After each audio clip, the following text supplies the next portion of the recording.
the budget, it was just, it was quite frustrating, I think, generally, from a fleet evolution perspective. It was, apart from one curveball on the road charging, it was fairly neutral, nothing really changed. Minimum wage kicked up a bit, but still a lot of people eligible for our scheme. We've got solutions to that. But overall, it was a bit of a non-event, wasn't it? Yeah, it was. I mean, the confusing thing about the road charging, to me, is there are three types of vehicles. There's fossil fuel vehicles, your petrol and your diesel, and then there's your EVs. So they've got a pence per mile charge now for EVs. They've got much higher road tax and fuel duty for petrol and diesel. Where do hybrids sit anymore? Yeah, that's a good point. Are they going to charge, well, it's only half electric, so it'll only charge 1.5p a mile? Yeah. Or are they still paying the 3p a mile, but still paying the full duty and road tax on the petrol side? Yeah, but of course we have road tax on electric now as well. Yeah, but nowhere near as much. Depending on the model, yeah. All right, but nowhere near as much for your standard EVs. Yeah. And road tax, when they made it more expensive a decade or so ago, it was based on emissions.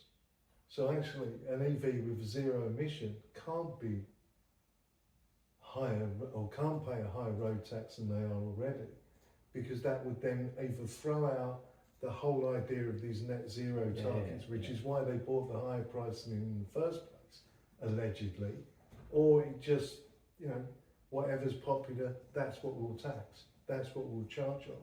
Yeah. Which seems to be most governments' way of working. I do think they'll probably, and I know this is a strange word, do something which in the old days they used to call a U-turn. Not sure our government currently are aware of this, but a concept where you make out a hashed out, short-sighted policy and then actually pull back from it at the last second. And I hope they'll do that, because there's so many flaws at the moment. Like, for example, I'm going to France this summer. So when I go to France, I'll drive on their toll roads, which are beautiful but expensive. Yep. And then when I get back home, if it's after 2028, I'll have to pay for that mileage again on a pence per mile on my road, on my usage charge, which is just incredibly poorly thought out. And how are they going to base, or what are they going to base the mileage on?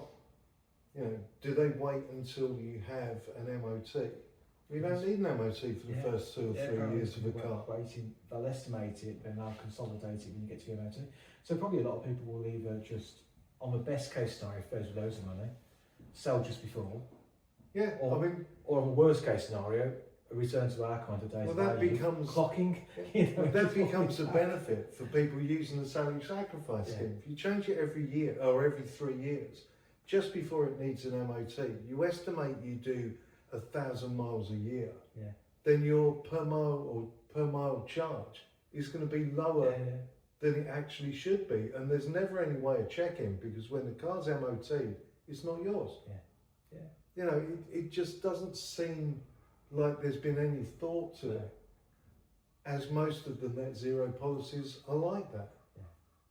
So I think it's that side is pretty ill-conceived.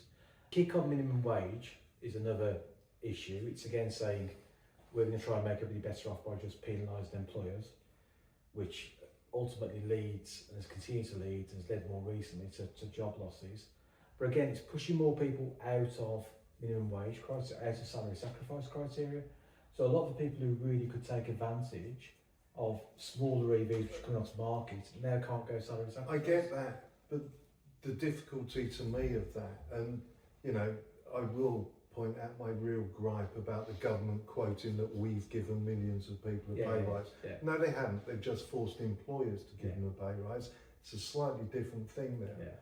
But if you've got someone, and you'll probably know better than I because you run the schemes, if you've got someone in the second year of their sacrifice and they were close to the limit but passed all the tests and can afford it still, now that the minimum wage has gone up, are there going to be occasions where people in the second year of their 3-year lease have got to give the car up?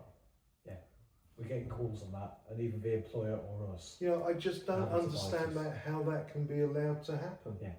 It does seem nuts. And again, we've got a lot of I know you've got a lot of experience in the education sector. We've got a lot of academies where those academy customers, so customers that have been customers for 10 years, who are coming up to renew, so classroom assistants, TLAs, people like this, and they can't get back into the scheme.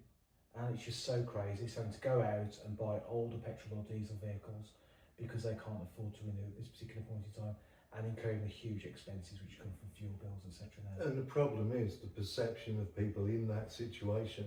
It's your fault they can't have enough car. Yeah, absolutely, totally. You know, they just completely miss out the government forcing, and you know, I agree with the minimum wage, don't get me wrong, but the rules around sacrificing below the minimum wage equivalent, I just don't get that. Yeah. I really don't. If, especially in larger business and academies and public service, you know, you're going to have people, because the priority for sacrifice has to be given to pension contributions, that has to be sacrificable first. So you're going to have people who actually don't really need to be at that level in the pension scheme, but public service ones are very generous and very expensive, that actually would benefit better by a savings scheme and then be able to sacrifice for a car. Yeah.